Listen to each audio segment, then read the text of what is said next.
Black Star Network is here. Hold no punches. I'm real revolutionary right now. Black power. Support this man, Black Media. He makes sure that our stories are told. Thank you for being the voice of Black America, Roland. Stay black. I love y'all. All momentum we have now, we have to keep this going. The video looks phenomenal. See, this difference between Black Star Network and Black-owned media and something like CNN. You can't be Black-owned media and be scared. It's time to be smart. Bring your eyeballs home. You dig?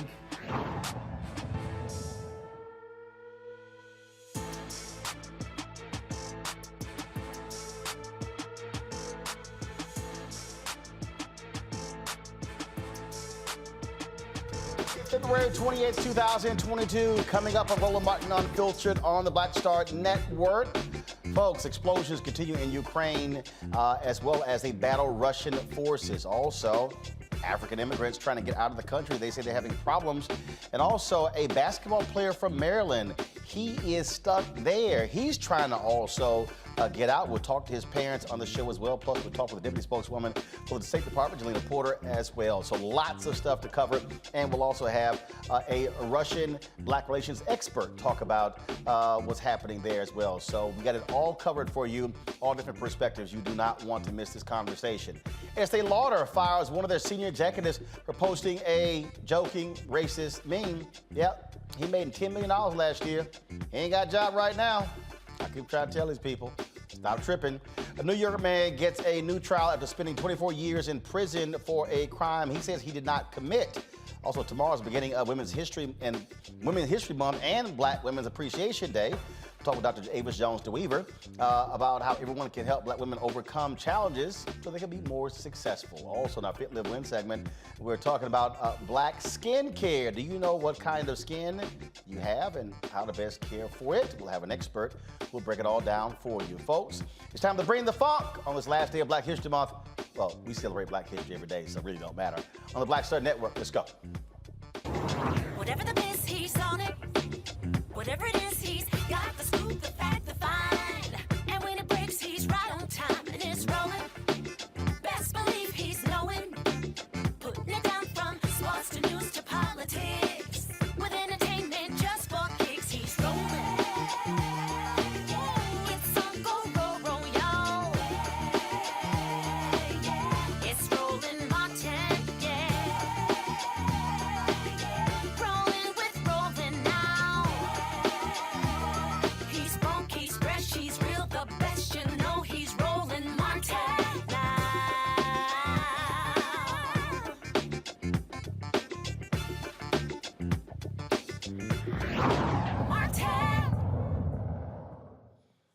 All right, folks, the world's response to the Russian invasion of Ukraine has been swift and significant. Today, Switzerland will forego its commitment to Swiss neutrality to adopt sanctions against Russia imposed by the European Union. Since the sanctions have begun, Russia's ruble has dropped more than 30%. Also, the World Soccer body FIFA and European Authority, they have banned Russian national clubs from participating even in qualifying for the World Cup until further notice. Also, oil companies are also pulling out. Shell has announced they're also going to be pulling out as well in terms of one of the collaborations they're doing with Russia. A lot of different things happening, and of course has a dramatic impact on what was happening here in the United States. Joining us right now is the Deputy Spokeswoman for the State Department, Jelena Porter. Glad to have you here on Roland Martin Unfiltered. So let's get right to it. I mean, there are a lot of people who don't quite get it or understand why the United States is not establishing a no-fly zone, not sending troops. And so explain to people what's really going on in that regard. Well, number one, thank you for having me, Roland. I'm very happy to be here. I'll just start from the beginning. President Biden has made it clear for months now that we will be united in our efforts with our allies and partners on making sure our European partners were protected and protecting the Ukrainian sovereignty and territorial integrity. Right now, we don't have any announcements as far as no-fly zones. Of course, that might put our troops at risk, but for now, we continue to lean into the path to diplomacy, and we continue to hold Russia accountable for what it's done. But for folks who don't understand, Ukraine is not a part of NATO, and so again, for folks who don't quite understand international politics, what is NATO and what are our responsibilities when it comes to NATO? So, well, you're right. Ukraine is not a part of NATO, and that's why Russia decided to invade. This all boiled down to President Putin wanting to invade in its neighbor of Ukraine and wanting to take ownership and moving forward in an unprovoked, premeditated war, a senseless war that we have no business of being in, all because Ukraine wants to join NATO. So this has been building up for quite some time. So America's response was not all of a sudden the last week or two. This has really been months in the making. Correct. We have been working for months now. We've been working on nonstop diplomacy at a multi-levels of government. You've had President Blinken, who's spoken several times with Ukrainian President Zelensky. You've had Secretary Blinken speak with his counterpart, Foreign Minister Kuleba, and in fact, he just spoke to him a few hours ago. We've seen United States Ambassador to the UN, Ambassador Linda Thomas-Greenfield, speak about this fervently at the UN Security Council. So we've engaged in nonstop diplomacy and coordination with our allies and partners for months now. One of the things that we have been hearing, and we're sort of looking at this as well in terms of issues with Africans trying to get out. African nations have been responding, Nigeria, Jamaica, and others. Any information you have there, how y'all have been working with various African nations to make sure their immigrants are taken care of? Well, listen, we have seen those unfortunate reports, and let me just say that any discrimination, especially at a time like this, at a time of a crisis, is completely inexcusable. What we've been doing, we've been working with UN partners on the ground. We've also been working with governments on the ground to make sure that Ukraine's partners or Ukraine's neighbors have the resources they need to help any third country nationals, to help any refugees cross the border peacefully, no matter where they're from. You know, whether they're South Asian, whether they're African, whether they're Middle Eastern, no matter where they're from, they'll have protections. In a moment, I'm going to be talking with the parents of a young brother from Maryland who's actually trapped over there as well. And so what about Americans? In this case, this basketball player who is sitting here going, look, I'm trying to get out. What do I do? Well, listen, I haven't seen the reports of the basketball player, but what I can say is that the State Department's primary concern is the health and safety of American citizens abroad. And of course, when it comes to folks stuck in Ukraine, we have our travel website, travel.state.gov. We encourage Americans who are still there to register for our Smart Travel Enrollment Program, STEP as we like to call it, so we can communicate with them one-on-one and to make sure they have all the resources they need to get out as soon as possible. The financial sanctions have been significant, and we are seeing that continue in a much broader way as well. And so how critical has that been to let Russia, let Putin know that America does not appreciate what is happening there, and will that continue? Well, listen, President Biden, like I said, he said from day one that should Russia choose this path to destruction, that this would happen, this would materialize. So we've been in lockstep with our international allies and partners, and it's not only us. It's been, you know, Japan. It's been several other countries who've imposed these sanctions on Russia, and so now they're isolated. Their financial institutions are going to have costs. You know, their currency, as you mentioned before, is also going to deteriorate. So now President Putin has some firm decisions to make. One of the things that I was just in Liberia for 8 days, and you also have actions taking place at the United Nations. So other countries, African countries, Caribbean countries, are also expressing their viewpoint as well. And so how has the United States, in terms of been rallying those leaders to stand with us and to stand with the world against Russia? Well, again, I mentioned U.S. Ambassador to the United Nations, Ambassador Linda Thomas-Greenfield, who is our leader when it comes to Security Council issues. She has spoke against this, you know, very, very much in the past couple of weeks, and she's been, you know, in the news. She's made sure that American values are at play and that we're working with our allies and partners to stand united with Ukraine. So just a couple more questions for you. So in terms of next steps. If there are individuals, because I was looking at some WNBA players who are trying to get out as well. If there are individuals who are still there, you mentioned the website, but who else should they be reaching out to be able, and is there a particular place where they should be going? Because some of the African nations were suggesting there's certain areas that have been a lot easier to get out of the country than others. Well, again, I haven't seen the reports of the WNBA players who are trying to get out. And again, I'll reiterate that the State Department, our foremost priority is making sure that Americans are safe. And so, you know, we encourage them to sign up for the STEP program so they can get accurate information on how to safely leave the country. Some of those details I won't get into for operational security reasons, but we do encourage them to sign up. So if they have folks who are here and they're having trouble reaching the folks there, what should the folks on this side of the Atlantic Ocean, what should they be doing?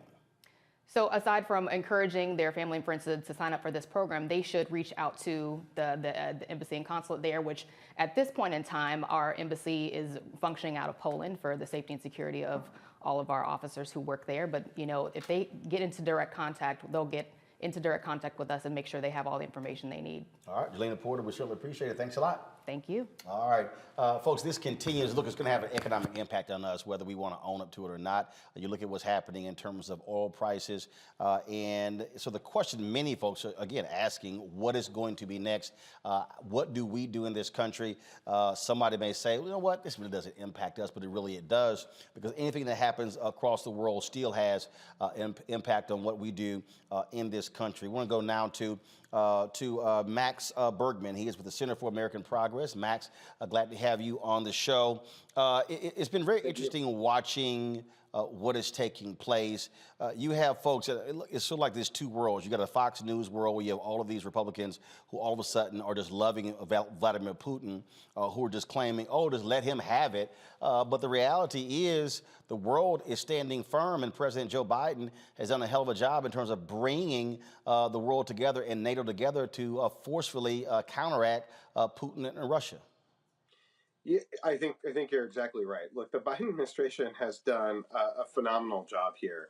And, you know, I was somewhat actually critical of the Biden administration in the beginning part as it came into office, because it didn't necessarily want to focus on Russia. It wanted to establish a stable relationship with Vladimir Putin and the Russian government. It tried to do that. But what it's done over the last 4 or 5 months is really unite the world, and not just with our European allies. And what we see is how isolated Russia is and how isolated Vladimir Putin is. And they've done a masterful job at releasing intelligence about what Putin was planning, about his efforts to sort of try to blame Ukraine for the conflict. And that has gone literally nowhere. And as someone who was in the State Department in 2014, I saw Russia do disinformation campaigns when it invaded Ukraine, and it had some success there. And this time, not at all. And the world has stood up and has really taken incredibly strong action against Russia. And I think most analysts are really shocked at how strong the response is, but that's due to the Biden administration, to its nonstop efforts over the last few months. You've got some folks who are saying, I mean, again, I'm listening to some of these right-wing nuts. Oh, why aren't we sending in troops? Why aren't we doing a no-fly zone? Do they not understand that when America gets involved in a war, it takes it to another level? Right. And you know, I am as empathetic as anyone with, you know, people on Twitter and social media wanting to do something, wanting to help Ukraine. You know, I've been to Ukraine multiple times, and you know, just my heart goes out to the people of Ukraine. But establishing a no-fly zone means war with Russia, and war with Russia means war with a peer nuclear power. And when Vladimir Putin puts his nuclear forces, increases the alert level on his nuclear forces, that's sending a clear message. And we don't know how that would unfold.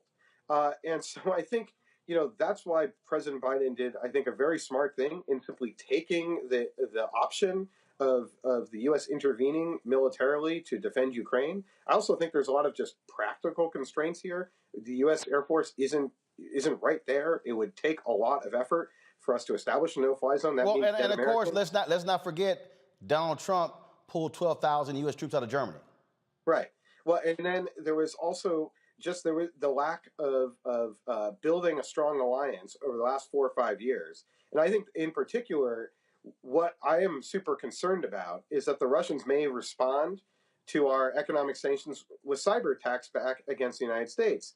And we spent the entire Trump administration not really doing anything on cybersecurity, not investing in the resilience that we need to really stand up to Russia, not preparing for an event for this sort of situation. And so, you know, we wasted a lot of time under Donald Trump. We weren't focused on the right things. Our alliance was divided. And Biden has done a lot in the last year, but in order to build the sort of cyber resilience to sort of uproot Russian intelligence operations that have been targeting the United States for a long time, we needed to get to work much earlier, and we should have seen the writing on the wall in 2014 and 2016 when they attacked our election.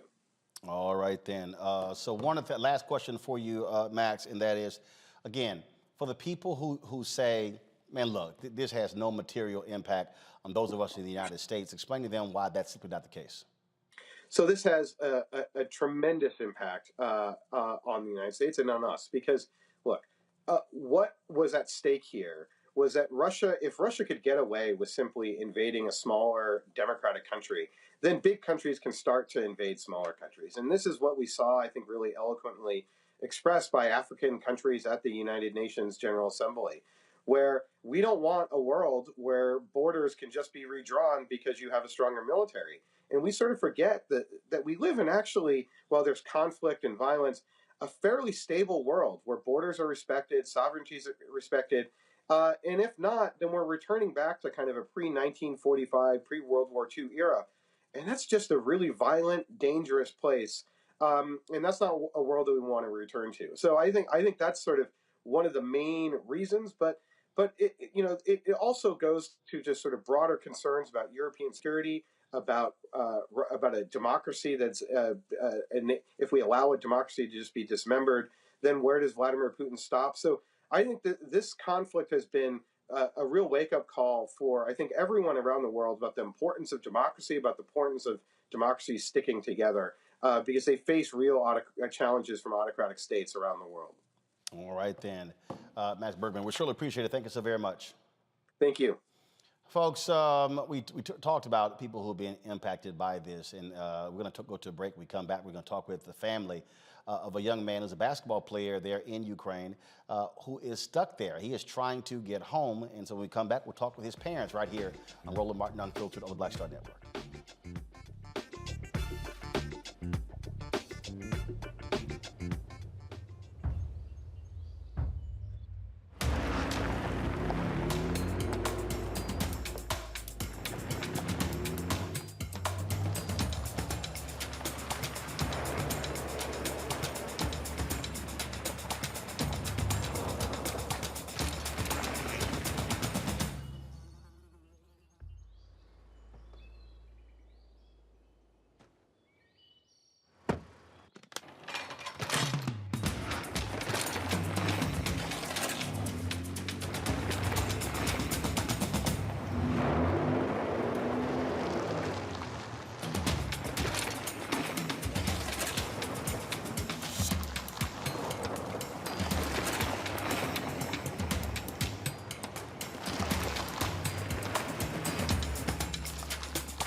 Don't you think it's time to get wealthy?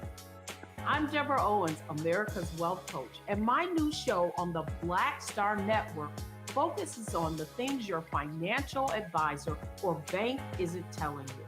So watch Get Wealthy on the Black Star Network.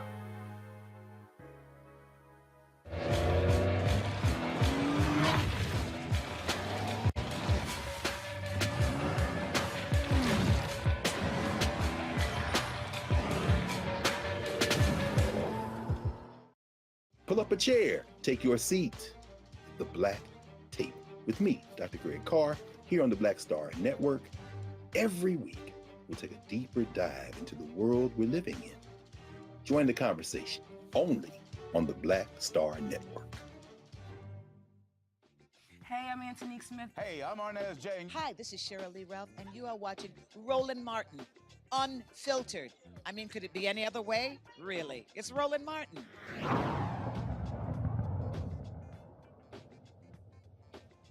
All right, folks, we've been looking at a number of things that have been happening there in Ukraine over the past several days.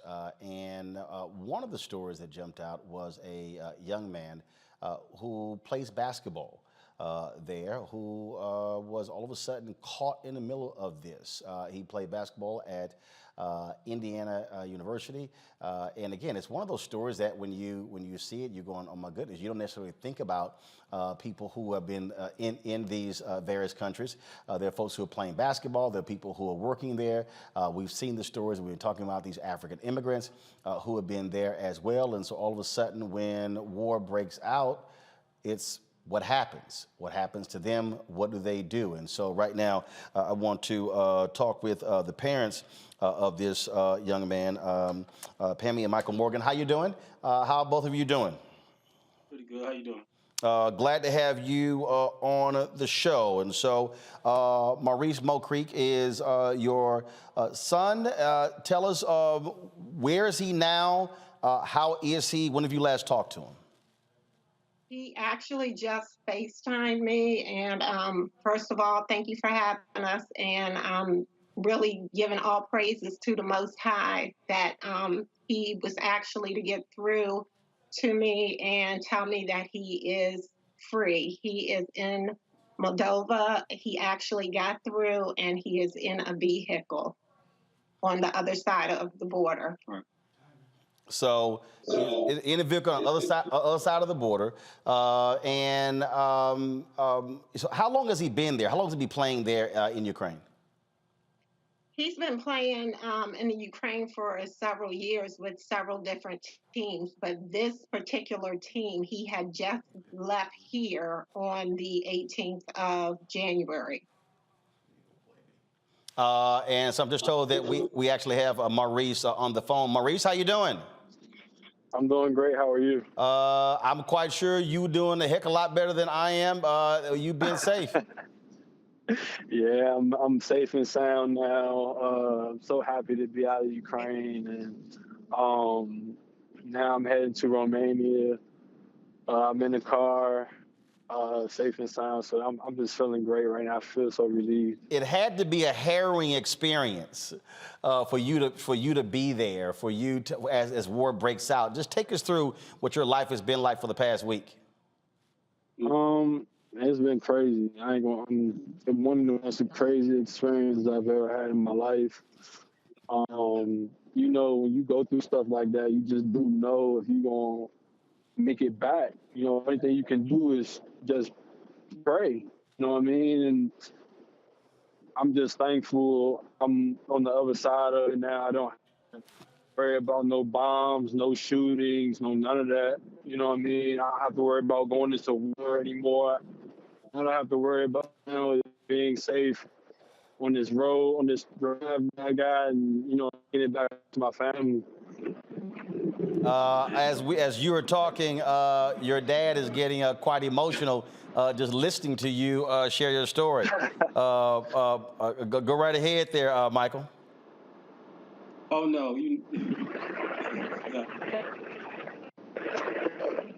and to have your son out there like that, and him, oh man, it's crazy. It's been a roller coaster. It's been unbelievable. We are literally sleep deprived. Right. We were falling asleep before the show came on, both of us. Look, I absolutely can understand that. Maurice, as this was developing, I mean, were you trying to get out, or was the team trying to help you other players get out? Were there other Americans on the team? What was happening in the last week? It wasn't last week when everybody started getting out, but the team, it was just a messy situation. A lot of the guys just got out when they felt like, it was time to get out. And me, because I got there so late, I was kind of in a total different situation than them. I couldn't just say, hey, I'm just going to leave when I want to leave. And it just was a bad situation for me because I didn't really have the funds that I needed to have to get out, you know what I mean, that I was supposed to be getting from the team and everything. Everybody else was, been there for months. me being a player who just got in, who helped them a lot. They didn't really. So, with that being said, they was not trying to let me go. They was having these meetings with me, stating they were trying to let me go. My agent had told them that I was trying to go. They still trying to let me go, and I had a last meeting with them, and they just basically was trying to tell me like they believed that nothing was gonna hurt. I just felt like they didn't really consider life first, basketball second. They considered basketball first, life second. And I just didn't feel the situation at hand like that. When you're doing business with a basketball player, it doesn't matter what you feel. It matters the personal, the side feelings, because at the end of the day, we are the ones that have to go there and play. We are the ones who have to win games. We're the ones who have to go and practice every day. You know what I mean? So if we're doing it for you, you should be able to understand, like, if we're in an uncomfortable situation, like how all of us just, and not just, but everybody. And I just felt like they didn't consider that. They just took it into their own hands to put our lives in their hands. There are a number of people who don't realize the number of international basketball players, folks who are playing all around the world. There are WNBA players who play on Russian teams. And obviously, you want to get home as soon as possible. You may not have, if this crossed your mind, but is this giving you second thoughts about playing across internationally? First of all, if only you could see your if only you could see your mama's face right now. If only you could see your mama's face and your daddy's face right now. But go ahead. I know what they would say. I'm not gonna disclose that. It's something that me and my family really have to talk about. It's scary though. That's what I will say. It's a very scary situation. Just looks like what I'm saying. Yep. To me, it was gonna be in the back of my mind, like, do I even want to go through a situation like that ever again? Talking about it, and then have been down for that again to get home and talk to my parents. I know they're thinking in the back of their head, but days that we're going to talk about family and. Well, I'll probably tell you this, Maurice, it's not in the back of their head. No, it's not. Y'all go right ahead. Go ahead. The whole city knows. Well, I'm sure, again, that's a conversation that y'all are going to have. And, of course, with the G League here in the United States and other efforts, I'm quite sure y'all going to be saying, son, it's time for you to stay home. It had to be, of course, a harrowing experience for all of you involved. Maurice, we're glad that you've gotten out of that area. You're on your way to safety. And again, be sure to stay safe on those roads. And again, I'm sure your parents cannot wait to see you back on safe ground in Maryland. For sure. Thank you.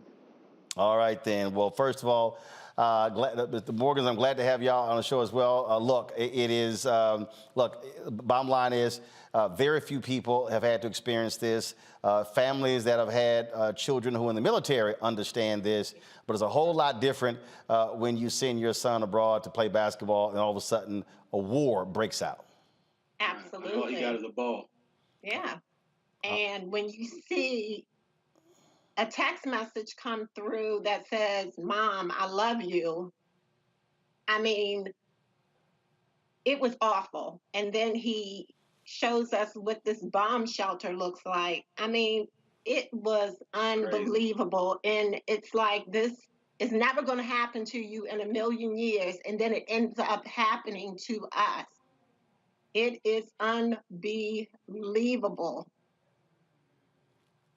Indeed. Well, I'm sure, look, y'all haven't gotten any sleep. You might get some, but I wouldn't be surprised if the two of you are not going to really get some rest until your son is in your arms and in the house. Absolutely. I can't wait. Tie down to a chair. Maybe duct tape too. I understand. Well, Pammy and Michael, I appreciate you joining us on Roland Martin Unfiltered. And again, we certainly are thankful that your son is out of Ukraine and on his way to safety. Thank you. All right. Thank you so very much. All right. We're going to bring in my panel now, folks. And see, this is the thing that for a lot of folks who are watching, again, when you hear these stories, not really understanding in terms of what the impact is. So Dr. Julianne Malveaux, she's the Dean of College of Ethnic Studies at California State University in Los Angeles.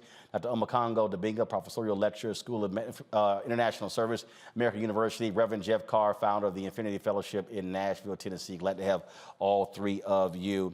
I'm going to start with you, Omokongo. And the thing here is, I'm sorry, we'll get to Omokongo in a bit, but I want to go to, I'll start with Jeff. Jeff, it's interesting when I look at how people are commenting, how they're on social media, and how they're weighing in. And then when you see this family, then when you see the treatment of African immigrants, and then when people now begin to understand, oh yeah, you're thinking you're saying all of these white folks in Ukraine without realizing the impact of African immigrants, people who are traveling all across the world, and how we are all connected, if you will. Yes, indeed. And first off, man, welcome back. It's the first time I've been able to be on with you since you got back from the motherland. I'm glad you made it back safe and sound. And I'm so glad I speak to the family, especially Brother Creek's family, the Morgans there, that they recognize and remember and know that the entire Roland Martin Unfiltered universe right now, online on every social media platform, they're sending prayers. We are proclaiming a safe journey. We're making sure that as soon as possible, your son is going to be in your home. Everything is working together for the good. All of that is in alignment. So just know that people from all over the world who watch this show on Black Star Network are covering you and protecting you right now. And we proclaim in advance that this is going to be a great situation that everyone is going to learn from. 2010, Haiti. I was down there on a project we were building for a space that had collapsed, an orphanage there in the Delmas 22 neighborhood. And we were down there building, and there was a presidential election coming right after the earthquake. It was when Michael Martelly got elected. And right up to that election, when you talk about a war, it can happen with turmoil around political elections as well. And I'll never forget this feeling of being stranded. I try not to manifest fear. I'll say the only thing I fear is not reaching my goals in life. But buddy, when you're in an armored car with an escort, trying to move through crowds, and every single person is trying their best to get to an airport so they can just get to Miami, just get 45 minutes across the water, there is no feeling like being caught and trapped in a foreign place that you're not used to, and you don't have access to resources to get out of there. So my heart goes out to that family, but it also goes out to those who are struggling now to get into Poland, the immigrants who are trying to get across into Belarus, the conversations that are taking place internationally and globally now with what has become, very thankfully, an information war more than it has even a physical war. So these conversations that we're having, the pressure that is coming from social media, we are actually able to now make this connection globally with people who are in Ukraine, people who are in South Africa, people who are in Nigeria, Ghana, people who are Afghans who are also had some issues getting in and out of the country over the last several days, or 4 days since the war started. We are now seeing that all of this impacts all of us wherever we are. So I'm glad to see now that the conversation is taking place and that we are now able to input how important it is for us to connect with people across the world and to recognize that it really, truly could happen to any one of us. Omokongo, the African Union released this statement with regard to the treatment of African immigrants. And this was released about 5 hours ago. If y'all can go to my computer, please. The current chair of the African Union is the president of Senegal, H.E. Macky Sall. This is what they said, that all people have the right to cross international borders during conflict, and as such should enjoy the same rights to cross to safety from the conflict in Ukraine, notwithstanding their nationality or racial identity. Reports that Africans are singled out for unacceptable dissimilar treatment would be shockingly racist and in breach international law. In this regard, the chairpersons urge all countries to respect international law and show the same empathy and support to all people fleeing war, notwithstanding their racial identity. The chairpersons commend the efforts by African Union member state countries and their embassies in neighboring countries to receive and orientate African citizens and their families trying to cross the border from Ukraine to safety. If we have the video, please, of one of the officials from Jamaica who released a video earlier today with regards to 24 Jamaican students who were trapped in Ukraine. This is what she had to say.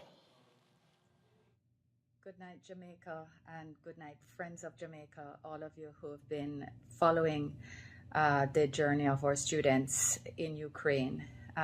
Giving God thanks tonight that all 24 are now on the bus on their way to Krakow, where accommodations will be waiting for them. Our charge is there. Our friends of Jamaica have been of the greatest assistance, and they've had something warm, and they are in a comfortable bus on their way. So again, thank you for all your prayers so far. Keep them up, as we still have a little ways to go, but they are on their way, and we give thanks. Chef Jose Andres, of course, they are there feeding folks as well, and he actually caught up with one of the African immigrants, and then this is the video that he posted on his Twitter account.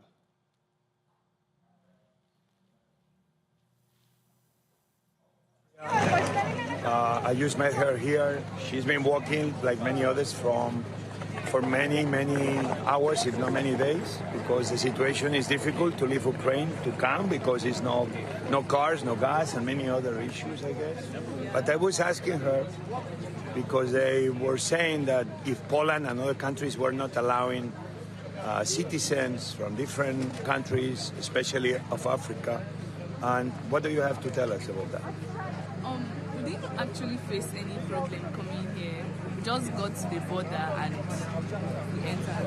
And then we just had to stamp our visas and everything, and it was sorted out. So I met some people from Congo that were with her. I saw some people from Jamaica. I saw people from India, from different countries around the world. But I've seen people from different countries in Africa, and I agree with her. Everybody's telling me, no problem. So don't worry, we're trying to, the government of Poland, other governments, they're trying to do the best to take care of the people. And thank you for sharing this video, and best of luck. Bye.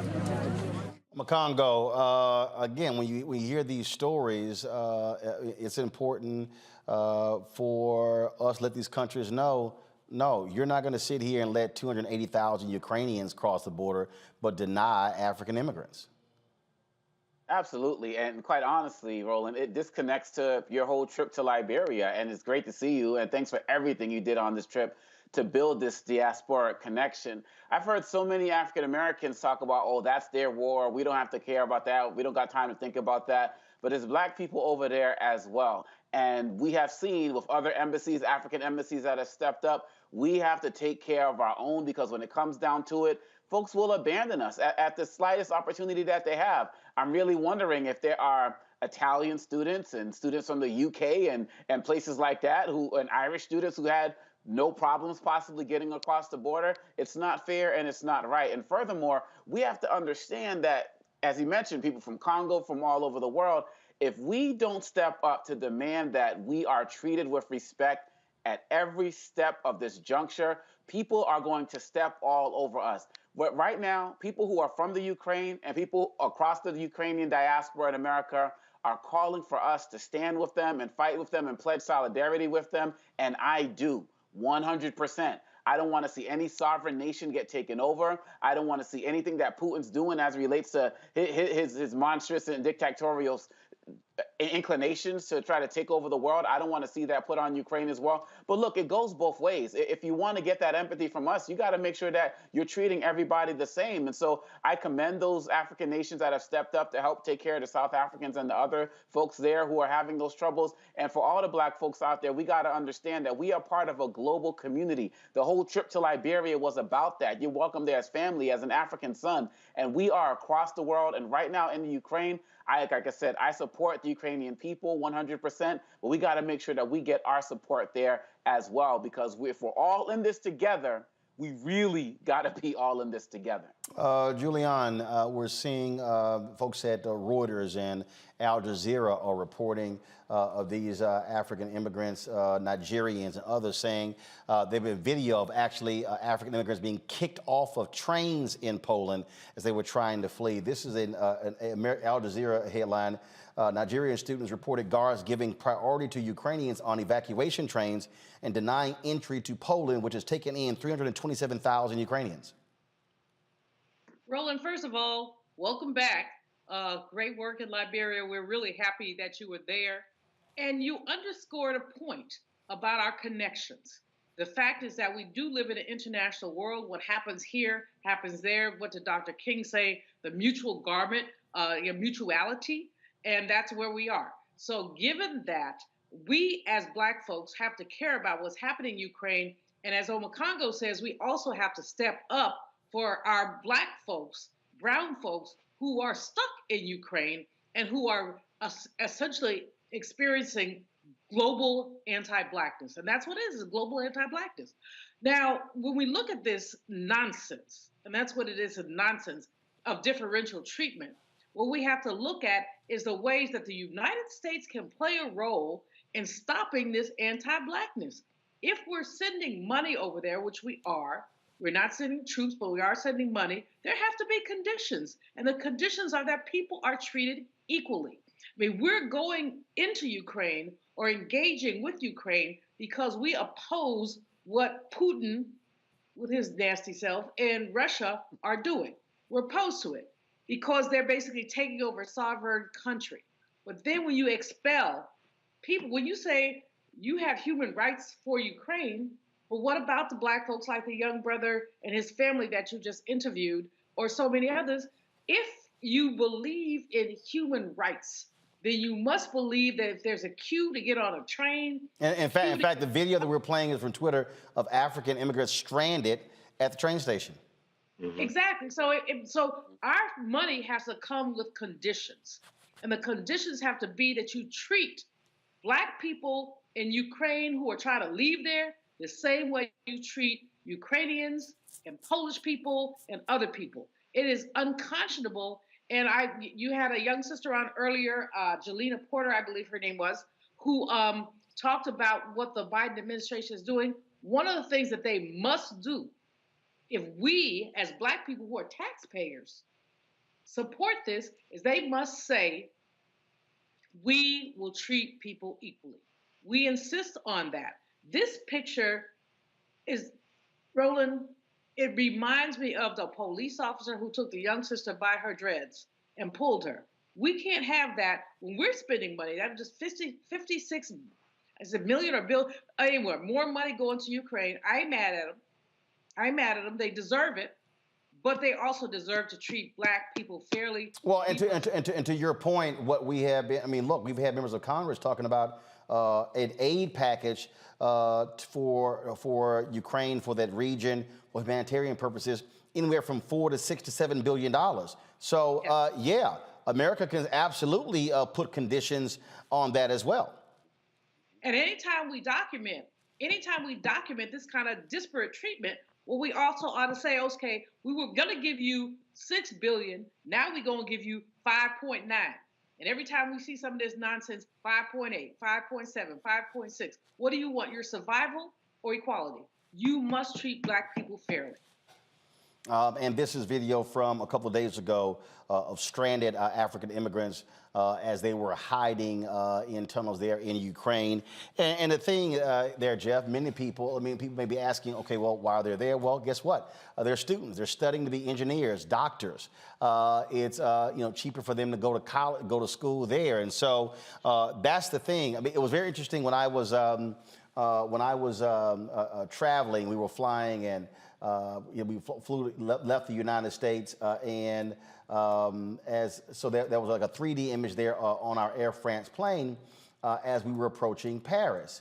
And there's so many people here, frankly, let's just be honest, who ain't never left the country, they ain't never seen the map.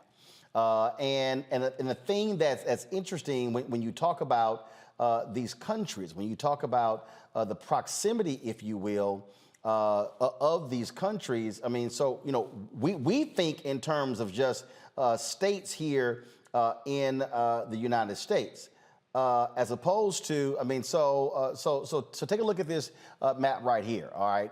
And so if y'all could zoom in, that'd be great. When you look at where Ukraine is, and so when you think about Hungary, Austria, France, literally the distance from Ukraine to Paris, hell, it's shorter than going from the East Coast to the West Coast here in the United States. And so that's the thing that we don't realize. So there are a significant number of African immigrants who are all across Europe, in all of those countries.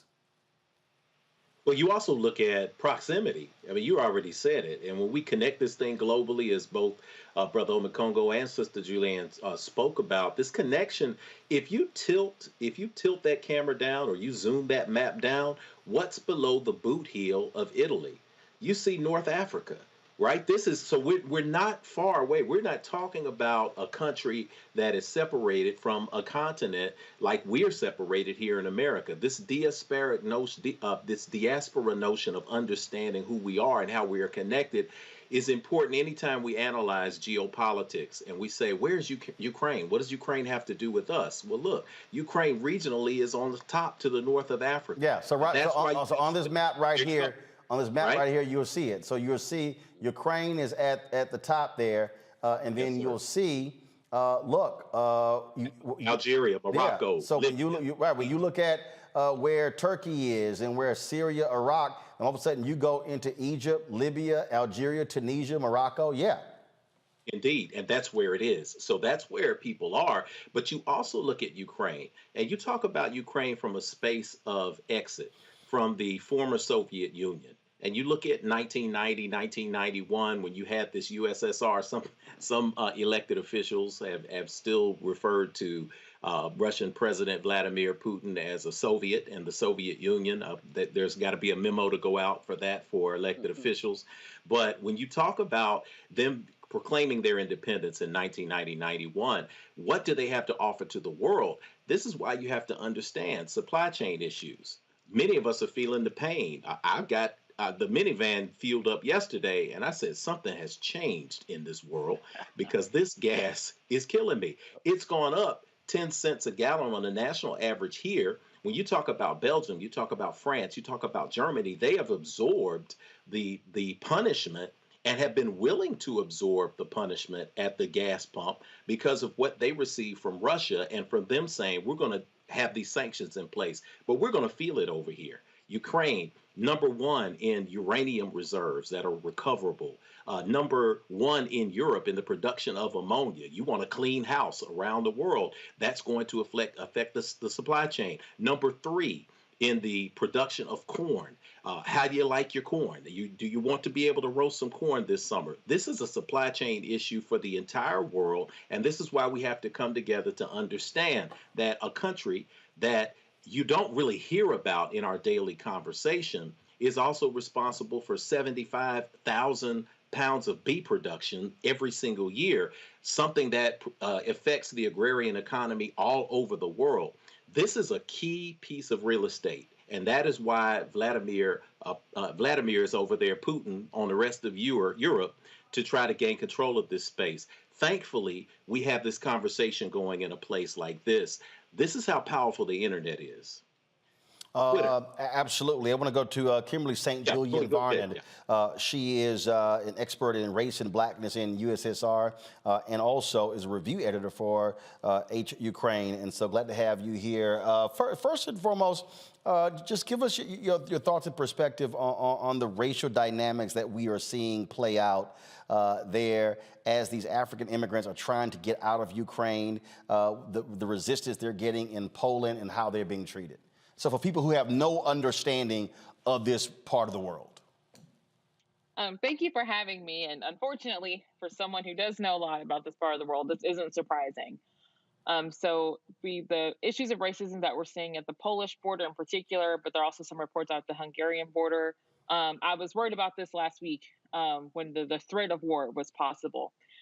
So Ukraine, unfortunately, and Poland and Russia, all of them have problems with anti-Black racism, but also anti-Roma racism. But Ukraine also does have a very large African student population. There's also an Afro-Ukrainian population.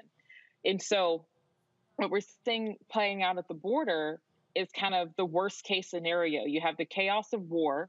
You also have a very understaffed border, bureaucracy in both Ukraine and in Poland. And so I've been following online some of the videos that have been posted about what's going on at the border.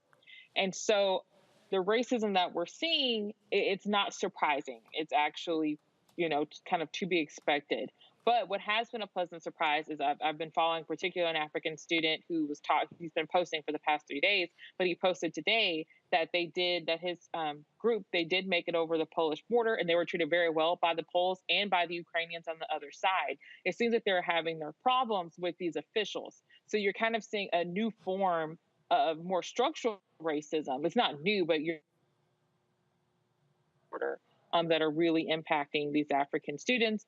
But also Roma students, Roma residents. So it's very complicated, but the racial dynamics, I think, are really clear. And unfortunately, this is not new for Eastern Europe. Poland has had problems with anti-Black racism. And just, in December, we saw Syrian refugees freezing to death on the Belarus-Polish border because Poland wouldn't let them in and Belarus didn't want them. So unfortunately, this was predictable just from that episode alone in December, but from the long history we've seen, especially over the past 10 years, of kind of anti-Black racism in this part of the world. And also, for folks that need to understand, Vladimir Putin is a white nationalist. Oh, yes. Vladimir Putin believes in a white world. That's why it's no shock to see so many Republicans touting and praising Vladimir Putin. Oh, yes. And I've written about this so often. Some of the white supremacist language we see in the United States, it's them parroting what they, in Russia is what we've seen in the United States. You see a lot of shared talking points between the right in Russia and the right in America, and all of them, what they have in common is this dedication to white supremacy. And so when we see how Putin talks about Ukraine, and one of the reasons he looks down on Ukraine is because Ukraine has always been a multilingual, multi-ethnic state. And so we should, and when people ask me, why should I care about Russia if I'm Black in America? Because Putin's talking points become the talking points of bots that are undermining our democracy in 2016, right? So we have to pay attention to this because he's using American understandings of race and white supremacy to undermine our democracy, but also to harm people of color inside of Russia. Well, it's very interesting to watch all of this play out on Congo and to see how so many folks on the right are full embracing of this. There was a poll that was taken where 6% of Trump voters are praising President Joe Biden for his leadership when it comes to this. And it's interesting. So, Bill Maher said last week that we should really be sensitive and to really try to persuade the people who voted for Trump. And I'm going, no. Because when you listen to their rhetoric, I mean, you turn on Fox News, thank God for Jen Griffin, who is doing a hand-to-hand combat, because they got folks on the air who say, oh, no, just let Putin take Ukraine. It's no big deal. Let him have it. I mean, people need to understand. I talk about my book coming out in the fall called White Fear. These folks want a white world. Everything that we're talking about with the changing demographics in the United States, Europe has been dealing with that for the past decade. And there's been a severe backlash in France, in Italy, in Germany, in all of these countries of African immigrants coming because also the white folks are dying off. Yep. Oh, absolutely. And it's very interesting going to your first part about the Republicans. You know, Malcolm Nance talks about this a lot. These Republican senators and these leaders of these white supremacist groups, they're in Russia on the regular. And these congressmen, they have strong relationships with Russia. He said once to Donald Trump, they've been surveilling him since there was a Soviet Union, since 1977 when he married Ivanka. So they've always had their fingernails deep into these Republican spaces and places. And like our professor said here, they are just parroting everything. This is what we're talking about, Viktor Orban. This is a global movement right now of white supremacy. And in the United States, it's Tucker Carlson, who's on Russia TV like nightly now, and Donald Trump, who are the ringleaders in the United States. I think it's also important to remember that when we talk about these African immigrants, so many people, not here tonight, but want to paint Africans as people who are over there just because their situation at home is terrible and they want to get out there and get help. No, let's also remember that a lot of these European countries are geostrategically trying to get on the African continent as well to continuously exploit us for our resources. And Russia's doing the same thing. China's doing the same thing. I mean, these were the foundations of slavery, trying to exploit Africa for its resources. So people can't just look at it as these are some poor African immigrants just over there trying to better their lives. These European countries, whether we're talking about Italy, whether we're talking about France, whether we're talking about the Ukraine, whether we're talking about Russia, they are trying to build their strategic alliances with the African continent as well. And so these African nations need to realize that they are stronger than they know as it relates to the bargaining power that they have in terms of demanding respect from these countries. And that's why I'm glad that these stories are getting out, because quite honestly, Roland, I've been driving around a lot today, just getting the kids around and all of that. All of these networks I was listening to, haven't heard one story about how we're being treated over there. Well, and the thing that is important here when we talk about what we're seeing, when we talk about what is developing, and again, I love these people who say, "Oh, you shouldn't really talk about these things." Kimberly, you cannot ignore whiteness. You cannot ignore that. When you listen to the language, the CBS News correspondent who called the area civilized compared to Iraq and Afghanistan.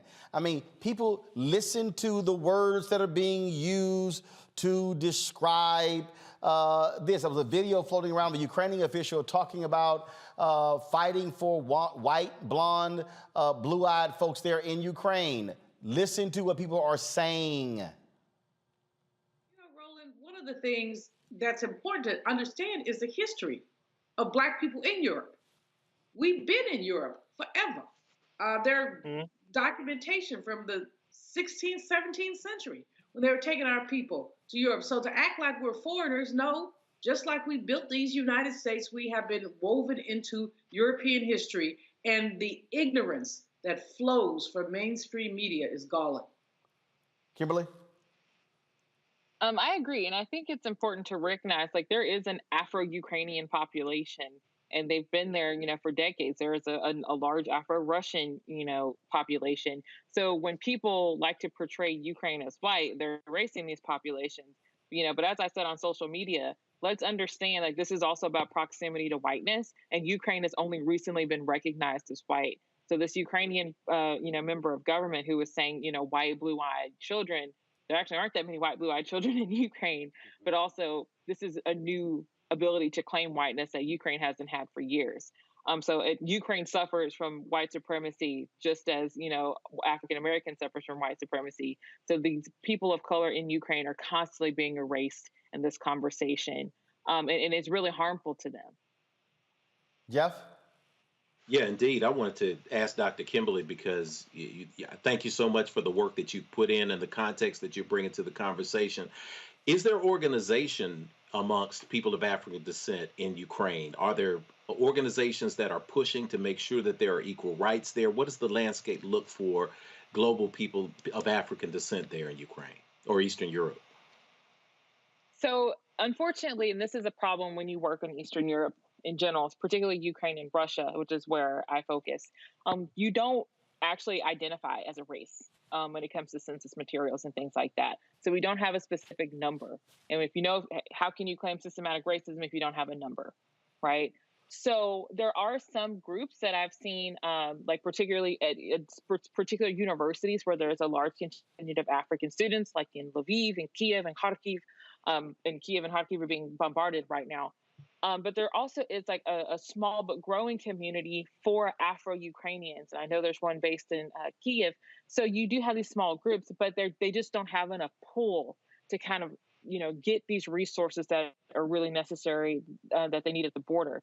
So what I've been trying to do through my social media is to compile consulate and embassy resources for various African countries for these students who, once they get to the border, they have a contact number or some type of information that they can have with them. But also when people have asked me, I have a cousin who's in Sumy, which was bombarded heavily for the past few days, where can they go? I have to say stay, because trying to get from Eastern Ukraine or Western Ukraine right now is very difficult. So I think the social media presence is actually helping. So for those of us who aren't on the ground in Ukraine right now, we're still doing our part to help them because they don't have those concrete groups on the ground.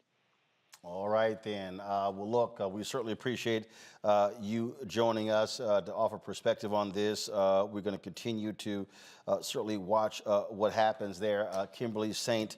Julian Varnon, thanks a bunch. Thank you. All right, folks, got to go to the break. We come back. An Estee Lauder executive made about $10 million last year. Then he decided to share a racist meme on Instagram. He ain't got no job today. I'm explaining to you exactly what took place. We'll show that to you. Also, breaking news. We were supposed to have Grambling head coach Hugh Jackson and new offensive coordinator Art Briles on today's show to talk about his hiring. Briles has now resigned. We'll tell you about that and discuss it as well. You're watching Roland Martin Unfiltered right here on the Black Star Network.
Hi, I'm Dr. Jackie Hood Martin, and I have a question for you. Ever feel as if your life is teetering and the weight and pressure of the world is consistently on your shoulders? Well, let me tell you, living a balanced life isn't easy. Join me each Tuesday on Black Star Network for A Balanced Life with Dr. Jackie. We'll laugh together, cry together, pull ourselves together, and cheer each other on. So join me for new shows each Tuesday on Black Star Network, A Balanced Life with Dr. Jackie.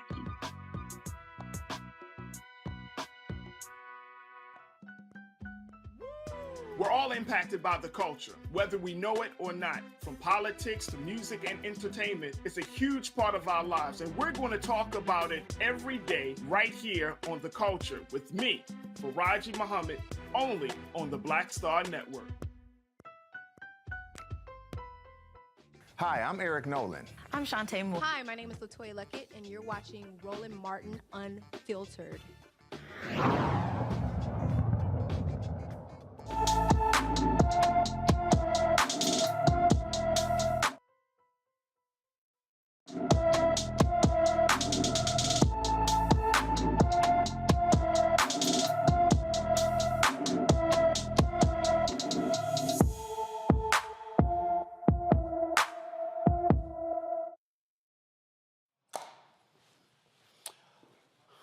All right, folks. Of course, black and missing. We always are focused on that. Young lady, 5'3", weighing 120 pounds, has been, of course, black hair, brown eyes.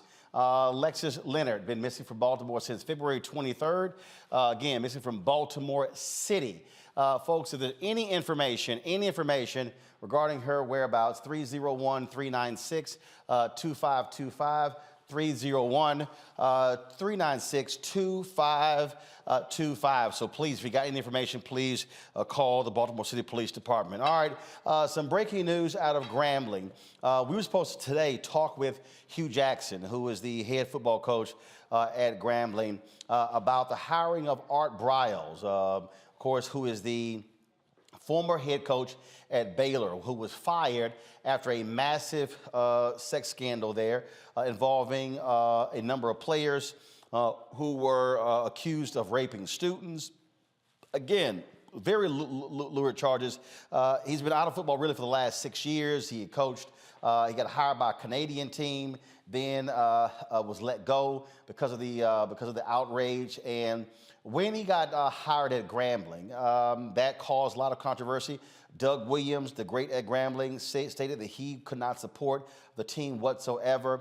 A lot of stuff going back and forth. Over the weekend, Hugh Jackson, who is, of course, the head football coach there, released this statement through his foundation, laying out the reasons why he chose to offer the job to Art Briles. And so what that letter says, folks, is this. And again, it came from his foundation.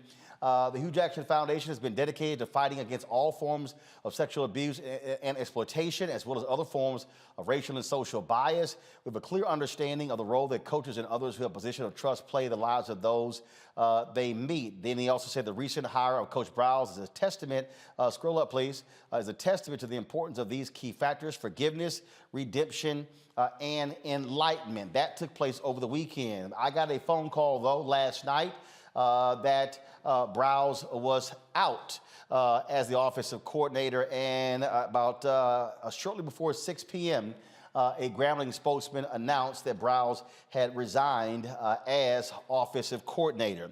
The thing here, Julian, that I said to a number of different people was that a lot of sports outrage, obviously, over Briles being hired. But I said, look, folks got to remember, Grambling is a state institution. So the hiring has to get approved by Board of Regents. I said, once the politicians start weighing in, that is going to change. That's exactly what happened here.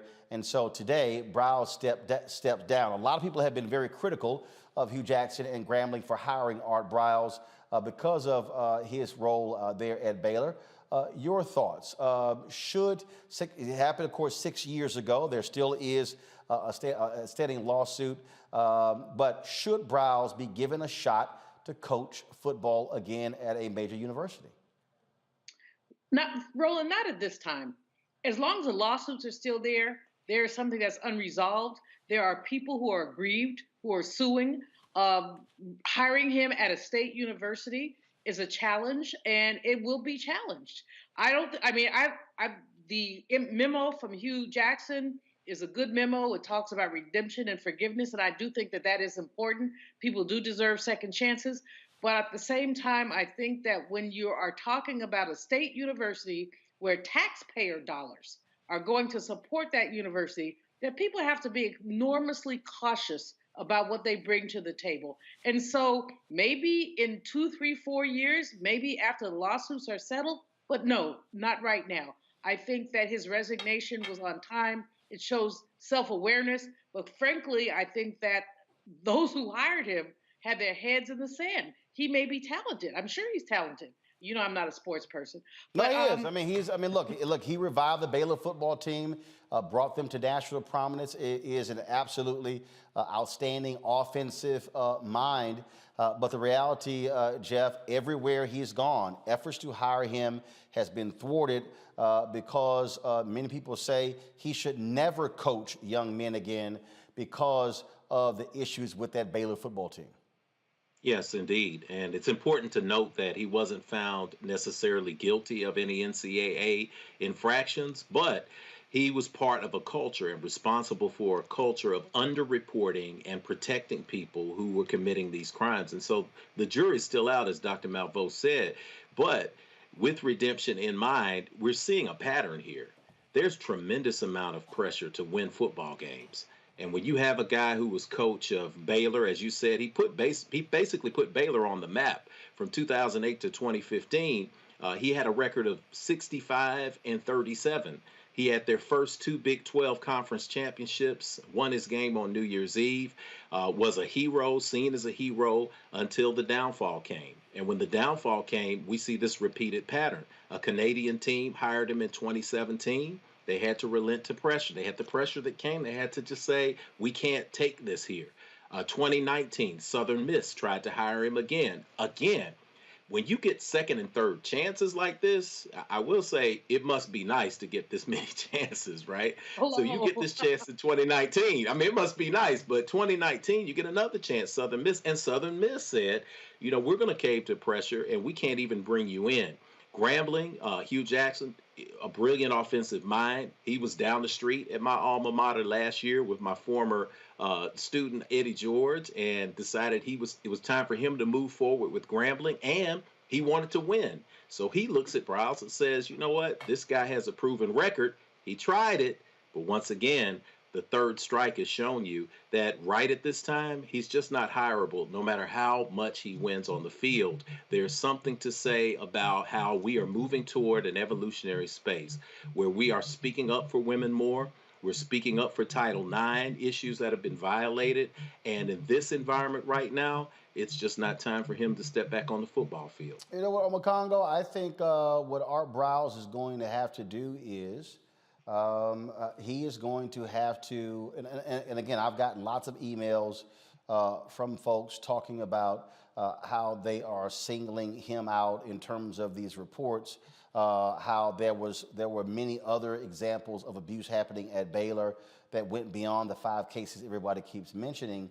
But this is one of the things that, frankly, if you're Art Briles, you're going to have to actually lead your own battle to clear your name because that has to take place. I just don't think, even it being 6 years later, I think 5 years from now, he's going to get criticized. He is going to have to undertake a massive campaign for people to actually look at the facts of what happened. If he says he doesn't deserve to get all the blame for what took place, he's going to have to fight that battle himself. I just don't see any program being able to hire him and not get any criticism as a result. Yeah, and you're absolutely right. And that's what I've been thinking throughout this whole story. What has been his path to redemption publicly? Because there's a lot that he could have been doing on his own to help rebuild his reputation, and I haven't seen much, especially with these lawsuits still pending. I think that if he's going to join a university or of any sort again, he's going to have to come in at a lower level. I don't understand why he would just be given this head coaching spot, right? I mean, come in and start to work your way up. No, it's not a head coaching spot. In fact, he even offensive coordinator. He even was a head coach for a couple of years at a high school. So he's not coming back in as that. But again, what you're seeing here, folks, are saying in no capacity. I mean, look, he can come in as an assistant coach. They're saying, no, you can't be on the staff at all. Yeah, and I look, this is where we're at nowadays. I mean, look what happened with Felicia Rashad and, her impeccable reputation and the backlash she caught just for expressing a small level of support for Bill Cosby. So that that great story at Howard turned into a scandal. And this is not even close to what Briles has been involved in as a leader of men. Look at Juwan Howard just a couple of weeks, 1 or 2 weeks ago. People are talking about when you're responsible for leading people, what type of culture are you creating?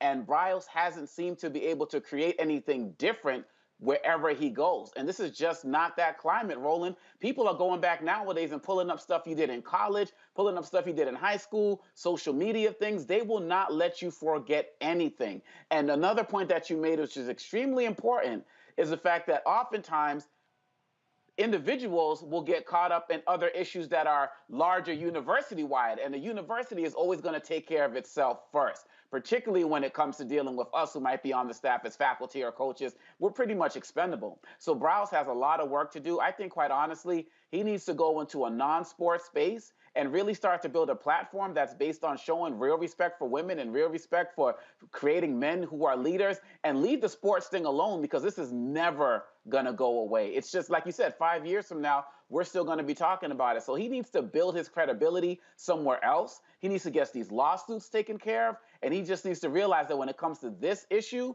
society is unforgiving. It's just not like how it was 10, 15 years ago. And I think that is the case. And so, again, we were scheduled to actually have Coach Hugh Jackson and Coach Art Briles on Roland Martin Unfiltered today to go through all of these various issues. But shortly before we went live, we got the notice, the official notice. I've actually known for 24 hours. We got the official notice that Art Briles has stepped down as the offensive coordinator at Grambling State University. Folks, got to go to a break. We come back. Oh, crazy as white people. What happens when you are a major executive at a makeup company? You made almost $10 million last year. You decide to get cute, and you post a racist meme. You about to lose your job. You about to lose your job. He ain't about to. He done lost his job. I'll explain next, right here on Roland Martin Unfiltered, the Black Star Network. Don't forget to support us in what we do, folks. And that is, please join our Bring the Funk fan club. Download our app, Black Star Network app. Download it on all the platforms: Apple phone, Android phone, Apple TV, Android TV, Roku, Amazon Fire, Xbox and Samsung TV. And of course, you can also join our Bring the Funk fan club. Every dollar you give goes to support what we do, and that is, of course, $RM Unfiltered. Venmo is RM Unfiltered. Zelle is roland@rolandsmartin.com. PayPal is rmartin Unfiltered. You can also send a check or money order to P.O. Box 57196, Washington, D.C. 20037, 20037. I'll be right back. See you in a minute.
Pull up a chair, take your seat at the Black Table with me, Dr. Greg Carr, here on the Black Star Network.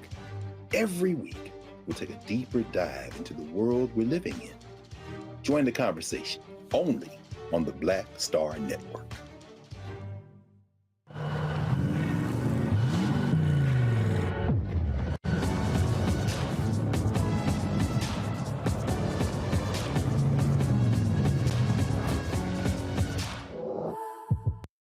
It's Kim Whitley. Yo, what's up? This your boy Ice Cube. Hey, yo, Peace World. What's going on? It's the Love King of R&B, Raheem Devon, and you're I'm Chrisette Michelle. Hi, I'm Chaley Rose, and you're watching Roland Martin Unfiltered.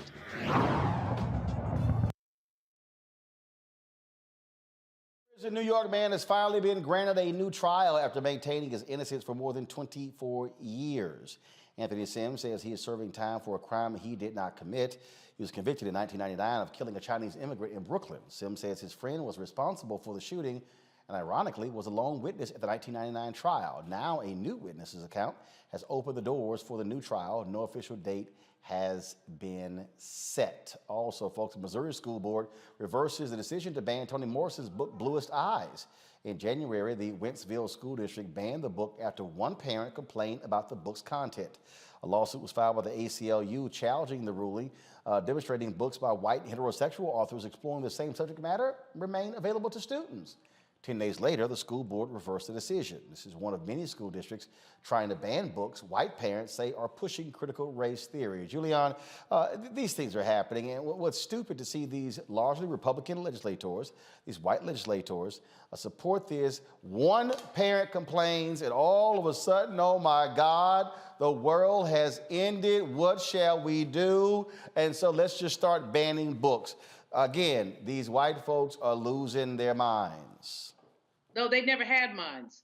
What they're doing is sitting there clutching their pearls. Oh, it's so horrible that my child would learn about Black people, that my child would learn about rape or incest. These people are so clueless that it's beyond ignorant, Roland. The fact is that the resistance has come, as a sister from Ukraine was talking earlier about the shifting demographics, not only in the United States, but also all over the world. As the demographics have shifted, white folks are clutching their pearls and saying, oh my, white supremacy is falling. Oh, hell yeah, white supremacy is falling. And that's why we have at Cal State LA, the second college of ethnic studies in the nation. That's why we have folks who are taking us from margin to center, in the words of the late, great Bell Hooks. That's why this is just nonsense. One parent should not be able to stop a book. Okay, tell your child they can't read the book if you want your child to be ignorant, but do not sue the whole school system. We're putting an inordinate burden on the educational system when these vapid white parents are resisting reality. And that's what they're doing, is resisting reality. It's not critical race theory, it's culturally responsive teaching. That's what people are doing, because critical race theory is not taught in K through 12. But this was their strategy. Omekongo, I kept telling people this. I said their strategy had nothing to do with critical race theory. It was to group anything and everything under that banner. Anything dealing with diversity, anything that's Black, that was their whole strategy. That's right. I mean, we're talking first grade books about Rosa Parks, books about Malala, like anything with Black and brown they went for. I know one of these congressmen has a list of over 800 books that he wants to ban. And the sad part is, Roland, is that they are still winning. I'm in these schools every single day, K to 12, public, charter, private schools. These teachers who I've been working with for years now, they're even scared to even think about introducing a lesson because of the backlash. I talked to one 6th grade teacher who said a parent told him, yeah, talk about Dr. King, that's cool, but don't talk about Malcolm. You know, he's one of the bad guys. And, you know, they feel so emboldened to be able to go and do this. And that particular teacher, he wasn't like, well, I'm going to teach both. He ended up doing it, but he was like, I don't know what to do because I don't want to lose my job. I don't want my school to end up as a social media hashtag. And these teachers are getting burned out because they don't feel like they're getting enough support. So with this story with the bluest eye, we have to understand that, and kudos to whoever fought to get that back on the shelves. But quite honestly, Roland, we have to do that for every single book in every county. Yep. For every state, because they are not going to stop. And I'm working with the American Association of School Librarians right now, and they're telling me stories about how they're getting reported for bringing up things like people are looking at possibly putting cameras in classrooms in some of these schools. I'm going down to Kentucky in June to work with the librarians down there. This is a fight, and as soon as we drop our guard, we're losing because we dropped our guard. Yep. And now that we've seen where they're at with this, we can never let our guard get dropped again because they will ban everything. And now they're adding LGBTQ plus studies into all of this as well because they know start with Black people, and when you can get away with that, then we can lump it all in. We got to keep fighting every single day. And you're right, Roland, you've been warning us about this. And Jeff, look, when you look at the folks who are behind me, Ida B. Wells Barnett, when you see her, Harry Belafonte celebrating his 95th birthday, will actually be in New York City broadcasting live tomorrow from his celebration. Of course, James Baldwin as well. I mean, look, the bottom line is they do not want any of this. If you sitting here trying to stop Dr. King from being taught, oh, you could forget